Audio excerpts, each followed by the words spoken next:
meus irmãos, a paz do Senhor. Bem-vindos ao Daily Devotions, que é o devocional diário da De Gravataí, a nossa igreja, a nossa família. Aqui com o pastor Paulo Pereira, compartilhando um pouco dos textos que fazem parte do plano de leitura diário da Bíblia. Estamos na 2 Crônicas, capítulos 21 e 23, que narram um tempo de crise de liderança no reino de Judá, assim como o reino de Israel no norte já estava completamente distanciado do Senhor, desde Jeroboão, que foi e fez Israel pecar. Depois agora estávamos na transição de Acabe, que é morto também numa das batalhas, e Josafá se uniu com ele, e no lugar de Acabe, então, o seu filho Jorão. E Josafá morre, e o seu filho Jeorão, ele assume o reinado de Judá, mas com um desvio espiritual, moral, e ele faz o que é mal aos olhos do Senhor. Ele mata também seus irmãos, faz coisas horríveis, casa com uma das filhas do rei Acabe, e essa influência transtorna a liderança do reino de Judá. E as cidades vão se rebeliando, ele vai perdendo o controle do governo sobre a nação de Judá.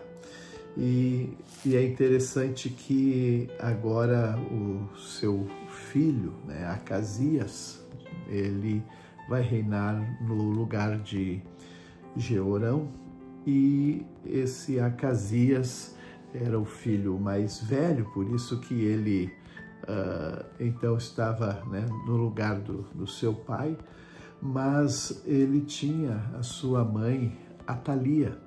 E quando Atalia soube, porque esse Acasias foi ferido com uma enfermidade horrível, o profeta Elias havia escrito uma carta para o rei de Judá. Olha, Elias profetizava no reino do norte, mas ele manda uma carta para o rei Acasias, que era do reinado de Judá, e fala do quanto Deus se desagradou dele e o juízo do Senhor. E disse: olha, com uma terrível praga você vai sofrer uma série de doença intestinal, a ponto que vai se agravar até que seus intestinos vão sair do corpo. Que coisa horrível!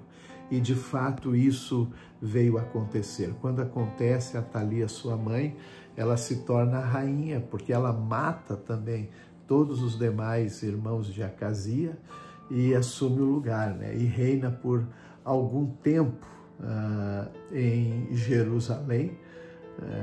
E no 7º ano do reinado de Atalia, então o sacerdote Joiada decidiu agir, porque ela, quando mata os irmãos de Acasias, a Jeoseba, ela esconde Joás, um dos filhos, e coloca com uma das amas, e o sacerdote Joiada também cuida de Joás.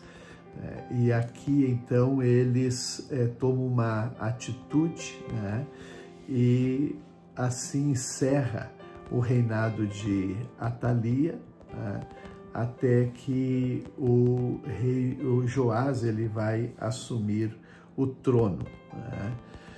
É muito importante todo esse contexto, porque a Atalia, ela percebe que perdeu esse controle do reinado, porque ela já fez o que era mal aos olhos do Senhor.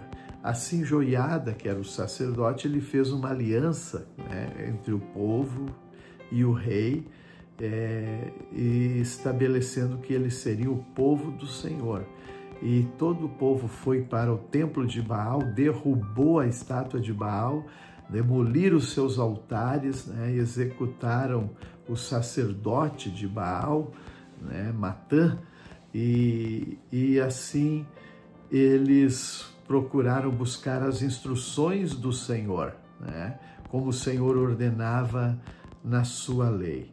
É muito importante, até que Atalia havia então, por fim, sido morta. Era um momento, um tempo de muita dificuldade e crise, né, no reinado de Judá.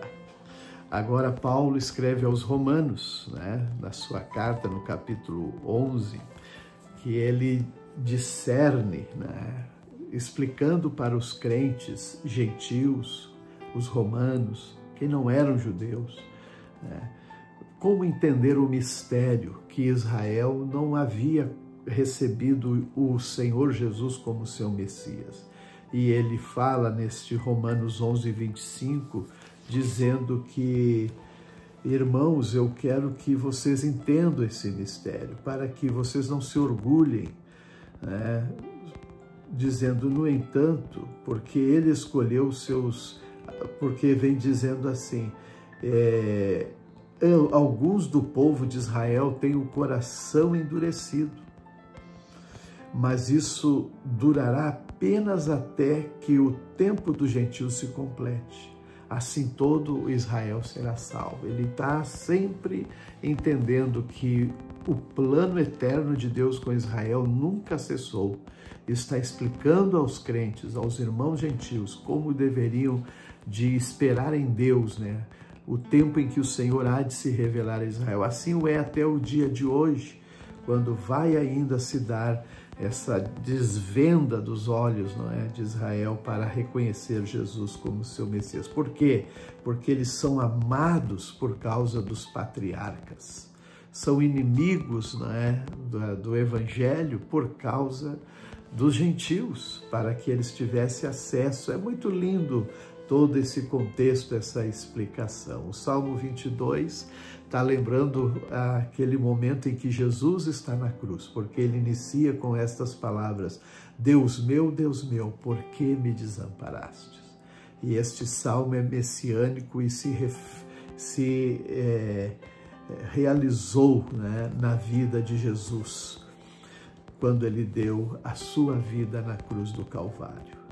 Provérbios 27 diz: o justo anda em integridade, felizes os filhos que seguem seus passos. Que Deus nos abençoe.